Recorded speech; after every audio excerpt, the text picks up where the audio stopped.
مومنو، جب تم اللہ کی راہ میں باہر نکلا کرو تو تحقیق سے کام لیا کرو، اور جو شخص تم کو سلام کرے اس سے یہ نہ کہو کہ تم مومن نہیں ہو،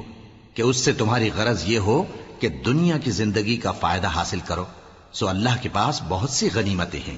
تم بھی تو پہلے ایسے ہی تھے، پھر اللہ نے تم پر احسان کیا، چنانچہ آئندہ تحقیق کر لیا کرو۔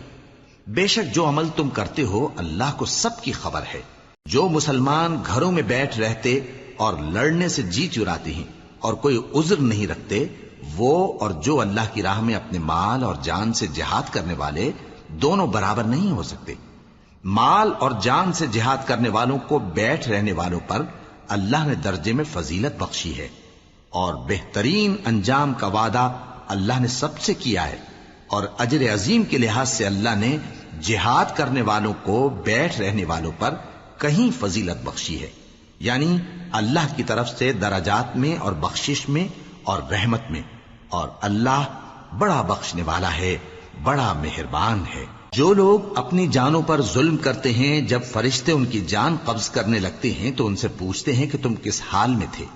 وہ کہتے ہیں کہ ہم ملک میں عاجز و ناتواں تھے۔ فرشتے کہتے ہیں کیا اللہ کا ملک فراخ نہیں تھا کہ تم اس میں ہجرت کر جاتے؟ پس ایسے لوگوں کا ٹھکانہ دوزخ ہے، اور وہ بری جگہ ہے لوٹنے کی۔ ہاں، جو مرد اور عورتیں اور بچے بے بس ہیں کہ نہ تو کوئی تدبیر کر سکتے ہیں اور نہ رستہ ہی جانتے ہیں، تو قریب ہے کہ اللہ ایسوں کو معاف کر دے، اور اللہ بڑا معاف کرنے والا ہے، بڑا بخشنے والا ہے۔